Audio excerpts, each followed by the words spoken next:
warahmatullahi wabarakatuh. Selamat siang. Kita bertemu lagi ya. Ya.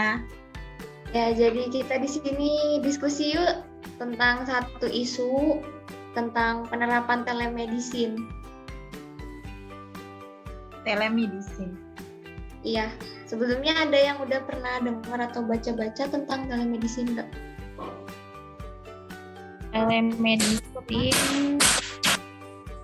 Telemedicine setahu saya itu tercetus pada saat COVID-19 ya.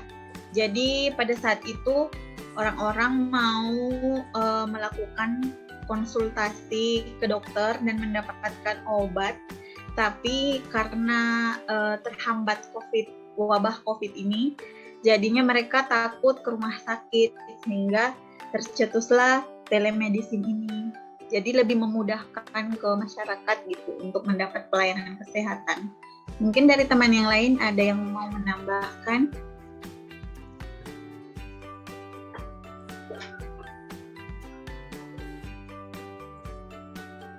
Jadi telemedicine tuh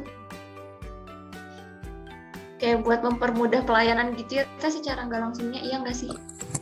Pelayanan kesehatan gitu. Ya, apalagi pas COVID ya. Dewi, suaranya mute. Oh iya, termute-nya. Iya. Apalagi pas COVID ya, jadi mengurangi kontak, terus juga tidak berkerumun, ya kan?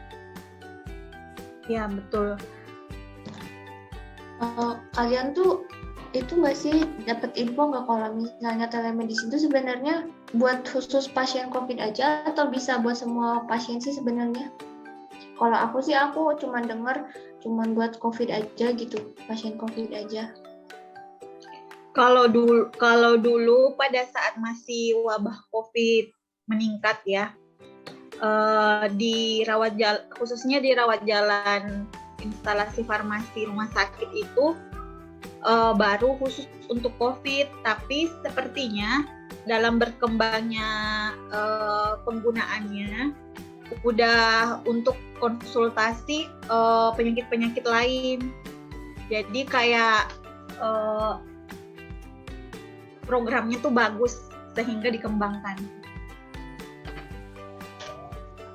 Atau mungkin ada dari teman yang lain yang lebih tahu tentang telemedicine ini? Atau pernah menggunakannya mungkin? Saya pernah menggunakan telemedicine, tapi itu yang ada di aplikasi Halodoc. Mungkin itu kalau Halodoc itu lebih global ya, lebih umum, tapi bentuknya kan telemedicine. Kalau yang di rumah sakit udah ada aplikasinya atau melalui web kalau konsultasinya. Itu kalau yang Halodoc itu berarti dia konsultasi melalui misalnya aplikasi Halodocnya ya. Itu nanti obatnya dikirim apa gimana ya? Atau cuma dikasih resep aja kitanya? Obatnya sih dikirim ke alamat.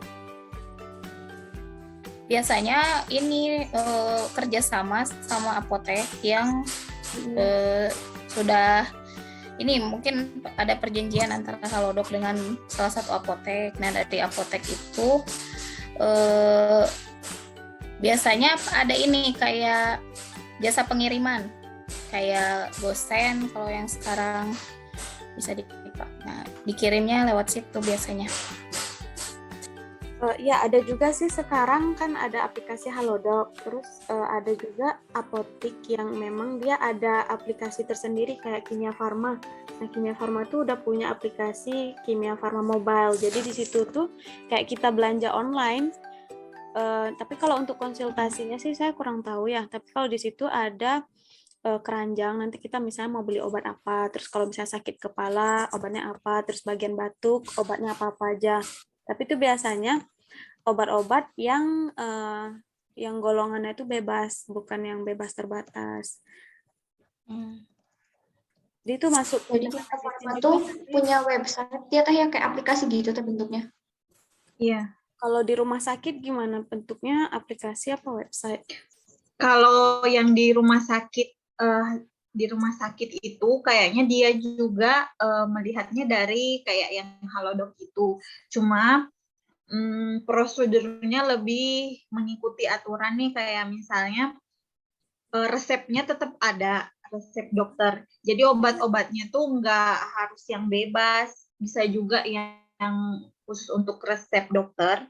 Tapi resep dokternya itu bukan yang seperti biasa yang dalam bentuk hard, tapi dia juga memanfaatkan teknologi menggunakan ini media digital. Resep Jadi online gitu resepnya, ya? resep Kayak online. Kayak di Iya. RSAS juga ada ya, di rawat jalan itu ya? Ada resep Ya, online-nya cuman tuh ada. oh ya. Cuman waktu itu hanya untuk COVID. Nah, mungkin dari pihak RSHS-nya lebih dioptimalkan. Kalau sebelum-sebelumnya saya pernah mendengar isu nih kalau telemedicine ini akan dikembangkan sama Rumah Sakit Hasan Sadikin. Oh, bagus ya, berarti Kan ada informasinya. beberapa program itu ya, yang Halodoc sama si Kimia Farma. Berarti kalau misalnya kita beli obat kayak dari Gojek, terus ada kan yang Go Medicine gitu, itu termasuk nggak sih kayak telemedicine juga atau enggak? Kayaknya Soalnya kalau banyak telemedicine lebih harusnya lebih ke konsultasi dulu kali ya. Kalau lewat Go Medicine itu swamedikasi kayaknya. Jadi kalau telemedicine kan kita konsul dulu sama dokter, baru nanti dikasih obat dan bisa dibeli gitu di apotek. Bisa secara online atau bisa langsung datang. Biasanya sih waktu itu pernah lihat di apotek K24 itu ada pengunjung yang datang ngambil obat pesanan dia yang dia konsul dengan dokter di Halodoc. Jadi nggak selalu sama jasa pengiriman sih. Oh, jadi Salah, itu ya. kayak diarahkan gitu ya, misalnya Ya. kalau resep nanti obatnya ambil di sini ya, begitu ya? Ya gitu. Jadi di apotek yang sudah ditunjuk. berarti bermitra gitu ya Teh ya? Ya, betul. Kalau untuk kasusnya yang di rumah sakit ini nih, itu otomatis obatnya kan dari rawat jalan ya? Dari rawat jalan rumah sakitnya, itu obatnya diantar atau pasiennya yang ngambil? Biasanya kalau kasus COVID, kan pasiennya nggak mungkin bisa ambil ke rumah sakit ya, karena harus isoman. Bisa diambil sama keluarga pasien yang nggak positif, atau sama orang lain yang bisa dipercaya untuk ambil obat. Biasanya dengan informasi obat juga sih untuk penggunaan dan lain-lain. Cuman mungkin di sini hambatannya penyampaiannya mungkin bisa salah persepsi. Jadi kemungkinan kesalahan penggunaan obatnya juga mungkin ada di sini. Itu tadi yang kena Tenora tuh udah pernah pakai Halodoc ya Teh ya? Iya, tapi cuma untuk konsultasi online aja, nggak sampai dapat resep. Saya juga pernah menggunakan Halodoc pada saat COVID dan itu sangat bermanfaat. Temen aku pernah sih dapat, jadi dia konsultasi di Halodoc, terus dia dapat resep antibiotik sih sebenarnya. Itu gimana ya? Aku nggak nanya sih sebenarnya, kayak apakah disampaikan gitu sama dokternya ya untuk pembelian resepnya. Jadi resepnya hanya difotokan saja gitu, terus pasiennya kita yang mencari sendiri ke tiap apotik. Kan tadi katanya ada beberapa tuh yang sudah bermitra sama apotik ya, tapi waktu pernah kejadian teman aku tuh, jadi dari Halodoc itu hanya memberikan resepnya aja di foto, lalu pasiennya yang mencari sendiri. Kalau menurut kalian itu gimana ya, benar nggak sih kayak gitu? Atau seharusnya Halodoc tuh bisa bermitra kan misalnya sama apotik, sama farmasinya gitu ya, untuk memberikan edukasi obat. Karena kan kadang kalau kita beli obat biasa gitu ya di apotik, antibiotik tuh nggak ada pengantarnya nggak sih? Ya, kalau di apotik nggak ada ya antibiotik. instruksinya mungkin jadi bisa salah tafsir ya.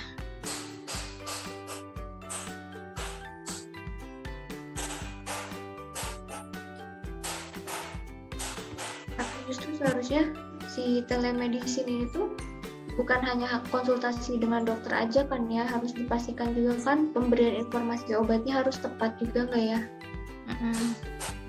Ya, karena obat-obat yang diberikan itu bukan hanya obat-obat bebas, tapi ada juga obat-obat yang memang golongannya keras dan harus mendapatkan pendampingan informasi. Terus Berarti aku itu, suka kepikiran sih apa? nah berarti itu Tapi jadi menurut salah satu kalian hambatan ya. telemedicine ini bermanfaat nggak sih? Bermanfaat banget. Sangat bermanfaat sebenarnya. Tapi apa ya, bermanfaat, tapi banyak hal yang mesti dipikirkan juga nggak ya? Iya. Adanya telemedicine, kayak peran kita sebagai farmasis juga kan seharusnya kita memberikan pelayanan informasi obat.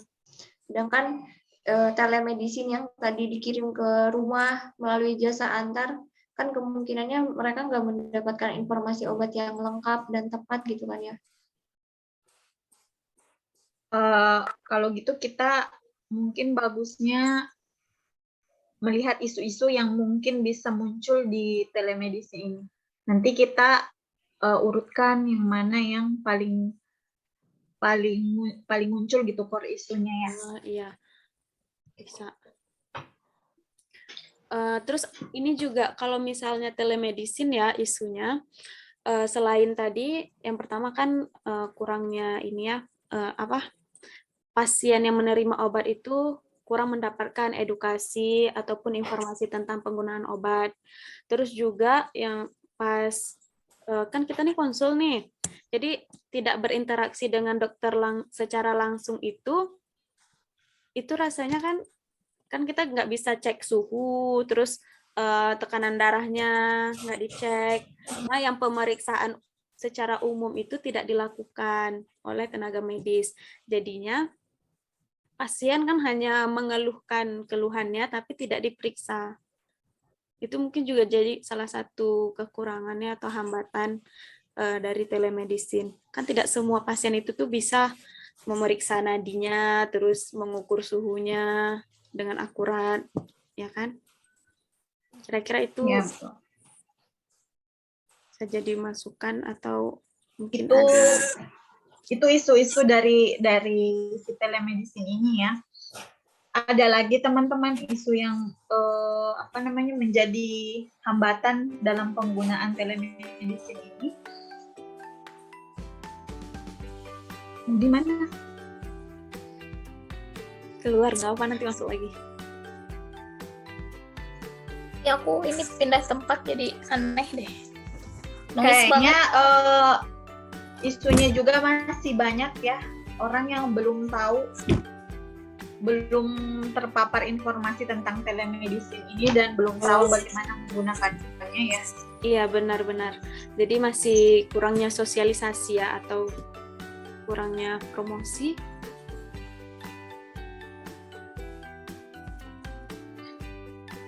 Ini Hilwa stop recording aja dulu. Nanti digabung.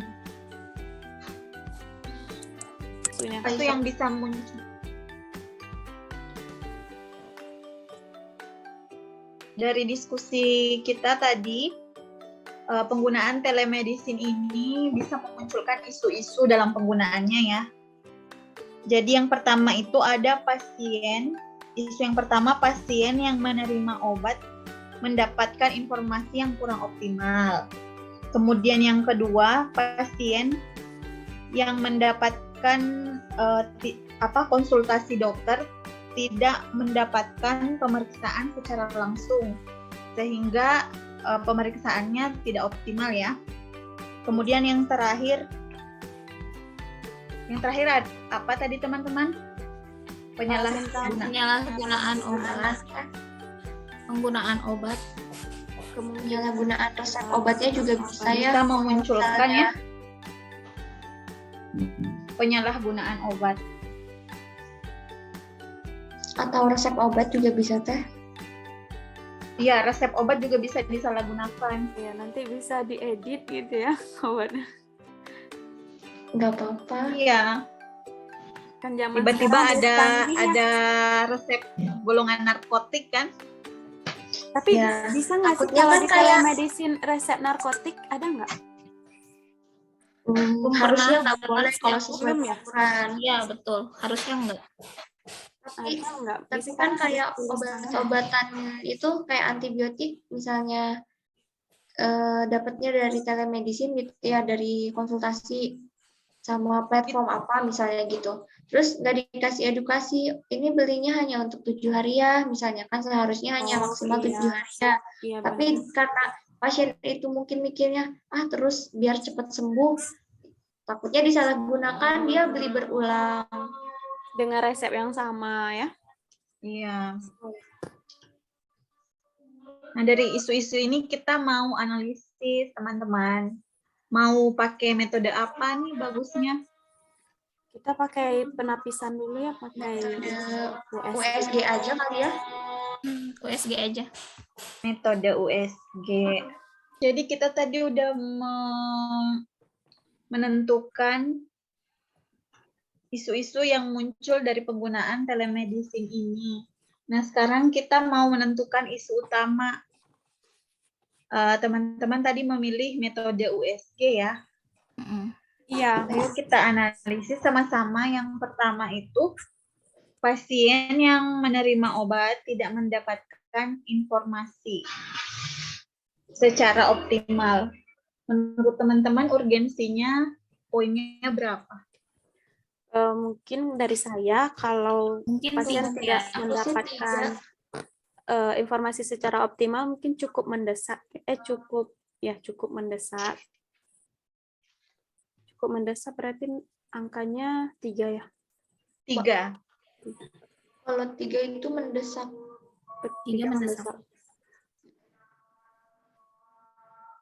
Kalau poin 5 sangat gawat, serius, sangat serius, dan sangat berdampak. Poin 4 gawat, serius, berdampak. Kalau yang 3 cukup gawat, cukup serius, cukup berdampak. Poin 2 kurang gawat, kurang serius, kurang berdampak. Poin 1 tidak gawat, tidak serius, dan tidak berdampak. Cukup gawat sih. Cukup berdampak. Berarti 3. Cukup gawat ya. Ya, 3 kan poinnya. Kalau cukup.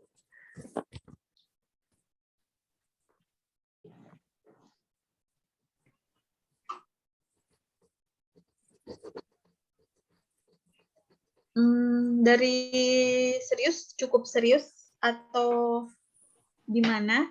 Serius. Serius itu ya. Serius sih, kalau poinnya tuh bisa 4 ya. Karena biasanya kalau misalnya sampai salah minum obat, salah cara minumnya, sangat berefek ya bagi pasiennya. Apalagi obatnya itu obat-obatan yang apa? Tapi kalau serius sih cukup serius ya, poinnya 4. Gimana teman-teman? Enggak 3 aja teh. Kalau 3 aja sih ya. Iya, Soalnya soalnya pasti serius ya. obat-obatan telemedicine juga bukan obat-obatan khusus yang benar-benar memerlukan tindakan khusus gitu. Tapi kalau dari segi dampaknya gimana? Tapi kalau misalnya kayak berdampak atau tidak? Berdampak. Kalau sampai nggak ada informasi obat yang tepat, itu tuh cukup berdampak, saya rasa. Kayak misalnya, contohnya Berarti poinnya 4 ya? Bisa 4.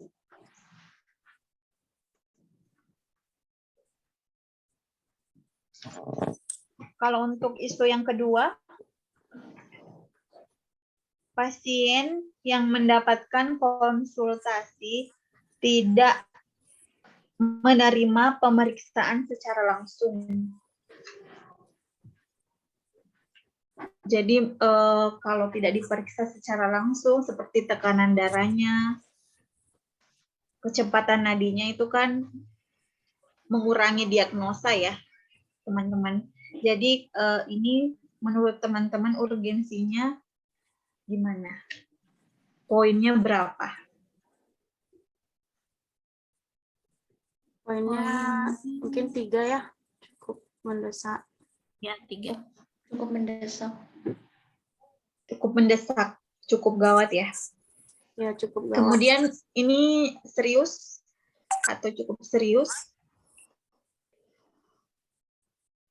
Kalau menurut aku sih kurang serius ya Teh. Oh iya. Tapi Karena barangkali biasanya dari yang lainnya kalau masukannya. pendapat aku sendiri ya, mungkin ini kalau dari keseriusannya tidak terlalu serius ya. Jadi biasanya yang konsultasi sama dokter itu udah ada ininya apa sih keluhan-keluhannya yang sudah jelas gitu. Jadi kalau kayak pemeriksaan darah itu kan hanya menunjang juga ya. Tapi dari teman-teman gimana? Siapa tahu ada pendapat lain. Mungkin kalau untuk Jadi seriusnya tidak terlalu serius, tapi kalau untuk Kurang serius ya. berdampaknya masih cukup berdampak. Misalnya nih kayak ya cukup berdampak kalau berdampaknya. misalnya nih kan dokternya ngeresepin anti nyeri nih, misalnya kayak natrium diklofenak gitu kan. Terus ternyata pasiennya itu kan kalau nggak diperiksa tekanan darahnya, kan darahnya bisa jadi mungkin dia ada riwayat tekanan darah tinggi ataupun pasien biasa tapi lagi mengalami tekanan darah tinggi. Nah, kalau misalnya diresepkan yang anti nyerinya natrium diklofenak kan bisa menyebabkan tekanannya naik. Harusnya bisa lebih ke pilihan yang lain. Itu menurut saya cukup berdampak sih. Cukup berdampak ya. Untuk medikal. Sepakat teman-teman, cukup berdampak ya.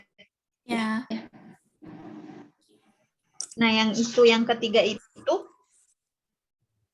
bisa terjadi penyalahgunaan obat dan resep obat. Menurut teman-teman gimana urgensinya? Cukup Urgensinya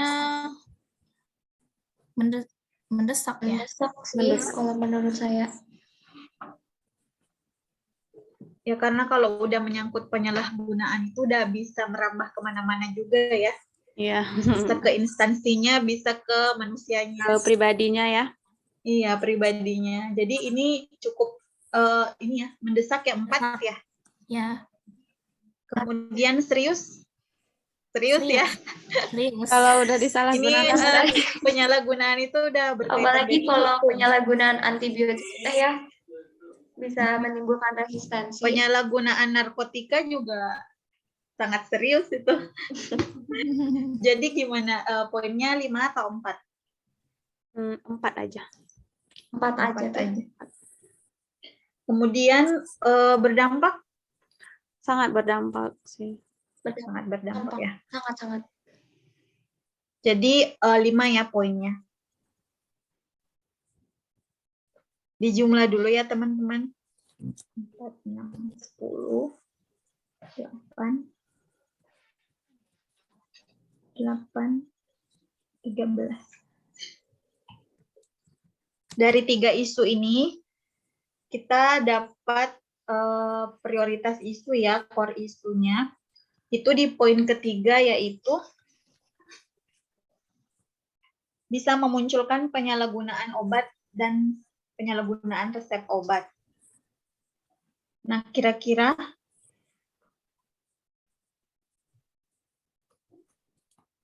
solusinya ya? Atau Analisis permasalahan yang dari didapat. analisis permasalahannya. Akar Analisis penyebab dulu. masalahnya tuh. Akar penyebab masalahnya ya. Iya. Ya. Ada yang mau menanggapi akar permasalahannya? Dari manusianya dulu deh kayaknya. Ya, kalau dari manusianya mungkin bisa jadi kurangnya pengetahuan tentang resep obat. Terus juga dari pihak yang menyelenggarakan atau yang mempunyai telemedicine ini nih, dia kurang istilahnya kurang Oh, yang punya program ya? kurang proteksi. Misalnya nih kayak misalnya resepnya harus dibatasin, boleh berlakunya sampai kapan, atau di resepnya tuh harusnya ditulis gitu, ininya berlaku sampai untuk berapa kali pemakaian. Jadi harusnya ada. Itu Berarti lebih kurangnya masuk di metode nggak sih? metode ya. Itu salah satu iya, sumber bisa. masalah, tapi dia mungkin bukan di Masuk manusia ke ya. Kita metode ya. masukin di metode ya. Ya benar-benar Jadi bisa. metodenya itu programnya belum sempurna gitu ya. Belum belum sempurna. optimal Perlu mungkin ya, Teh, ya. optimalisasi ya. Perlu Iya. optimalisasi program. Jadi kayak pada saat pemberian resep untuk pasien dibeli di luar mungkin Berarti harus belum ada optimal. penekanan khusus di bagian resepnya ya. Belum Itu resepnya optimal di bagian biasanya resep ya. di-download ya. Resepnya itu biasanya di-download Ya. atau langsung Resepnya dibuka. itu kayak difotoin gitu tuh Teh. Jadi pasien bisa nge-screenshot kayak gitu kan. Ya, jadi kadang cuma difotoin gitu loh resepnya. Dan bisa dipakai berulang kali. Oh, harusnya kan ada yang kayak misalnya kalau di M-Banking itu kan ada tidak bisa men-screenshot layar gitu kan. Ya. Nah, makanya Itu bisa berarti untuk programnya ya, metodenya atau iya, sistem. berarti itu dari metodenya ya Hmm. belum sempurna lah, belum optimal. Masih ada nggak yang manusianya? Faktor dari manusianya dulu tadi. Kurangnya pengetahuan. Bisa dari pihak apotek tempat pasien membeli ya Teh ya. Mungkin menekankan lagi untuk teman-teman sejawat gitu ya, sesama farmasis, untuk walaupun resepnya itu bentuk digital, tetap harus diberikan edukasi obat, kayak penggunaan obatnya seperti apa. Seperti misalnya untuk obat-obatan antibiotik kan harus diberitahu maksimalnya berapa hari penggunaan antibiotik tersebut. Berarti edukasi ke petugas belum maksimal ya? Ya, petugas tempat pasien mau beli, karena kan itu kita nggak bisa ngontrol juga kan ya Teh ya, pasien mau beli di apotek mana gitu. Oke, yang dari manusia, terus dari metode tadi udah ada satu, ada yang mau ditambahin lagi dari segi metodenya, kira-kira akar permasalahannya apa dari segi metode? Mungkin metode bukan hanya dari pihak seperti yang mempunyai aplikasinya, tapi di apoteknya pun ada pengendaliannya, bisa ada lebih ada apa ya namanya, Pengawasan. aplikasi untuk mengontrol, untuk mengawasi obat yang sudah dibeli. Jadi apotek yang bekerja sama ini belum punya kayak SOP gitu ya tentang cara pengontrolan. Berarti belum adanya SOP. Mungkin sudah ada tapi belum optimal. Belum optimal. Kalau misalnya di resep digital itu tuh ada nggak sih penandaan kalau misalnya obat itu udah dibeli, atau ada nggak tanggal penerimaannya, tanggal penyiapannya, bahwa obat itu tuh udah disiapkan?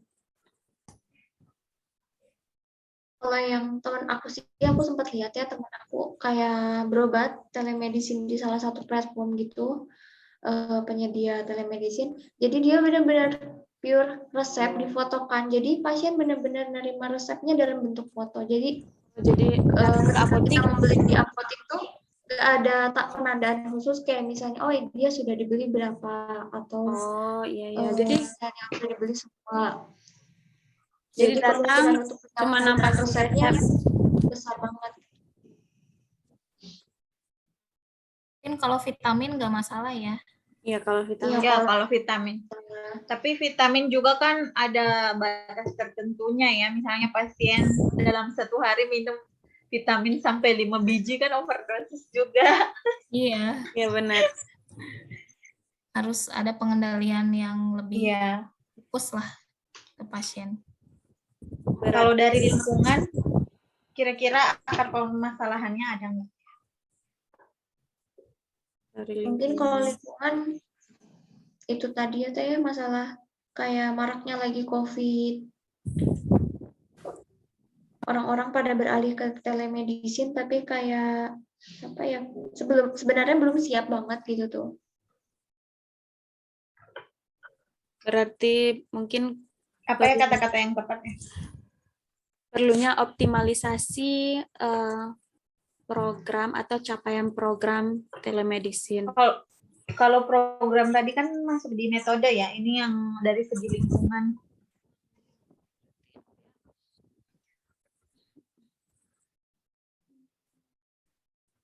Perlunya optimalisasi atau lebih Atau mungkin dari yang lainnya, kayak sarana dan prasarana, apalagi akar permasalahan tuh.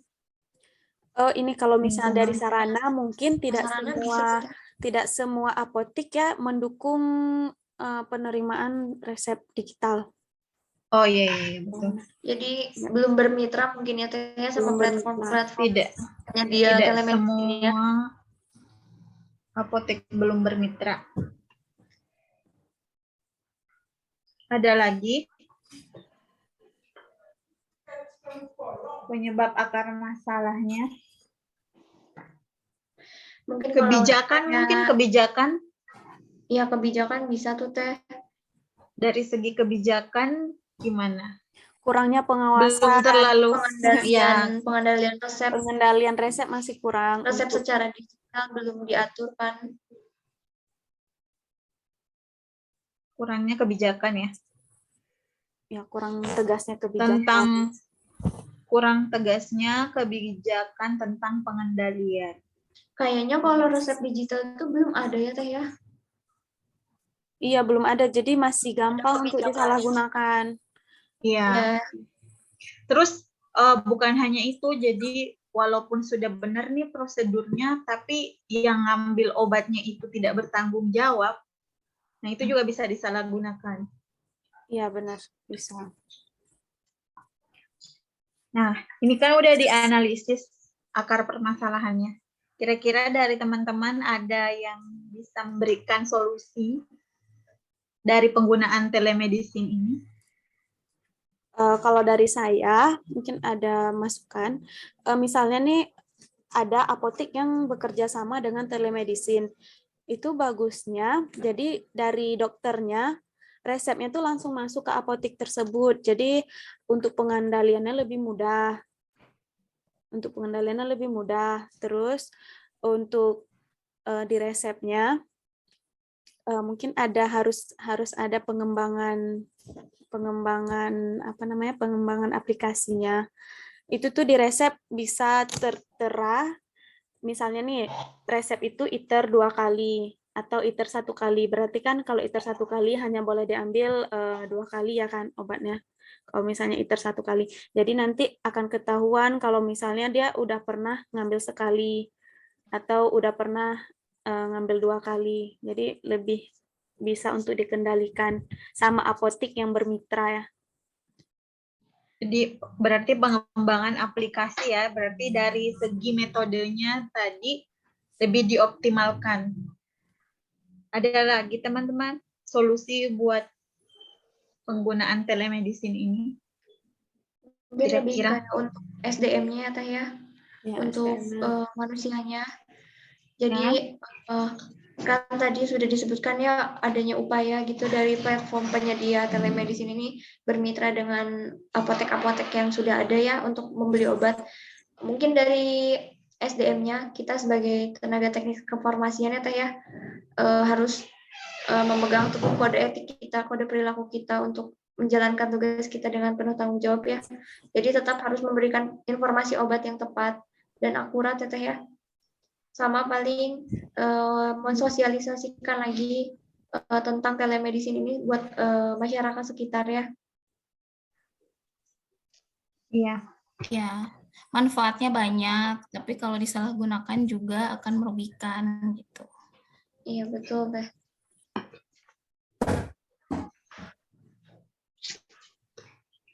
Jadi penerapan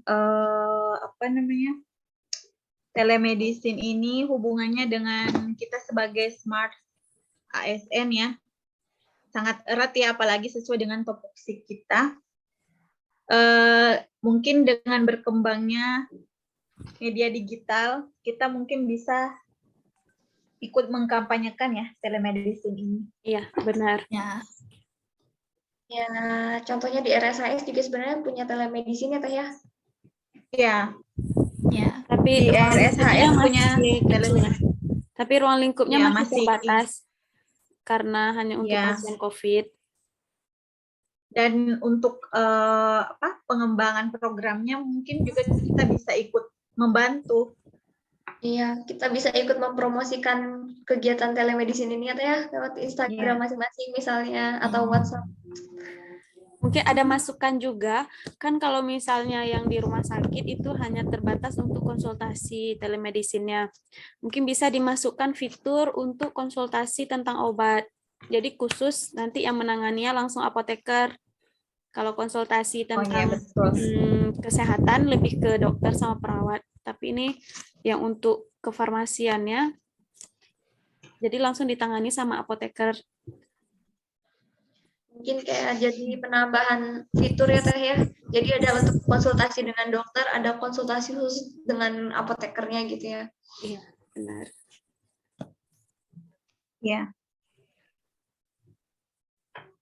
Masih ada tambahan atau apa tentang telemedicine ini? Mungkin kalau dikaitkan dengan peran kita ya Teh ya sebagai Iya, peran seorang kita ASN sebagai seorang ASN. dalam mewujudkan smart ASN, mungkin kita sebagai ASN jangan sampai berhenti untuk belajar, harus terus beradaptasi dengan lingkungan, dengan perubahan teknologi informasi. Mungkin bisa gitu ya suatu saat kita juga ikut berkolaborasi dengan berbagai profesi, misalnya sama anak-anak teknik informasi, kita membentuk Ya, sebuah benar. database yang Database yang lebih bagus ya. Ya, dibuat database-nya yang bagus, yang bisa memenuhi standar pelayanan kefarmasian, Tidak terjadi penyalahgunaan tadi ya. memudahkan masyarakat ya, memanfaatkan teknologi. Mungkin itu sih Teh kalau dari saya. Dari teman-teman yang lain, udah semuanya? Udah sih. Udah kurang lebih Sepertinya cukup ya. Tadi dibuka oleh Teh Kalau Maudi. menurut Teh Sisi bagaimana? Sama tadi ya, udah cukup. Udah cukup jelas ya. Sebagai ASN harus ikut membantu berinovasi terhadap perkembangan media digital ya. Ini kan yang telemedicine ini memanfaatkan IT. Cuman belum sempurna aja. Jadi tugas kita kan sebagai memberikan perlindungan. Tentunya dengan perlindungan dengan zaman sekarang bisa dengan berbagai cara ya. Teknologi sudah canggih, bisa dimanfaatkan. Mudah-mudahan kedepannya bisa lebih baik. Ya, amin. Cukup ya teman-teman. Mungkin kita tutup diskusinya sampai di sini. Ya, Tadi dibuka oleh Teh Maudi, mungkin mau ditutup kembali. Ya. Ya. Ya, jadi sudah selesai diskusinya tentang Udah. telemedicine ya. Ya.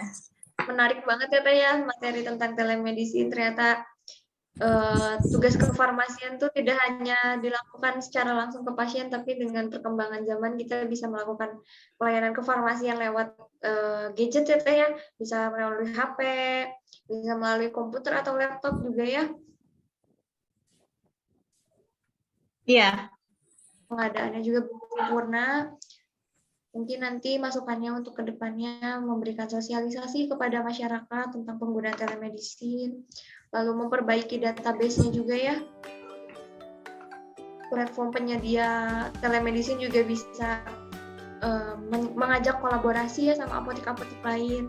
Jadi dalam pengendalian resep juga bisa dapat dilakukan dengan baik ya.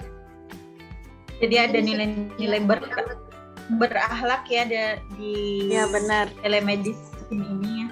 Ya, karena Jadi kan core dengan value-nya kita Ada melakukan kolaborasi. adaptasi itu sebuah nilai adaptif ya. Iya, ada. Terus Kolaborasi. ini kan Orientasi pelayanan. memanfaatkan teknologi Betul. ya. Otomatis harus berkolaborasi dengan pihak IT rumah sakit. Yang misalnya. anti ya. Karena kan pengendalian resep juga walaupun secara digital itu sebagai nilai akuntabel kita ya untuk dapat mempertanggungjawabkan setiap tindakan kita dalam pelayanan resep atau pemberian obat kepada pasien. Itu juga merupakan sebuah contoh nilai akuntabel yang harus kita pertanggungjawabkan ya. Ya. Ada lagi tambahan dari yang lainnya, dari Tenora, Teh Widya atau Teh Sisi? Mungkin core value nilai berakhlak itu tuh dapat diaktualisasikan untuk mendorong terwujudnya smart ASN. Betul sekali, itu sebagai salah satu landasannya ya Teh ya, sebagai nilai dasar kita.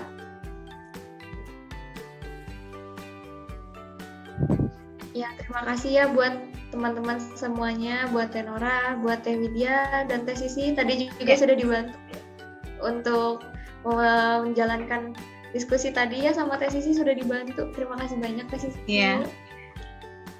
Ya, sekian yang dapat saya Sama. sampaikan.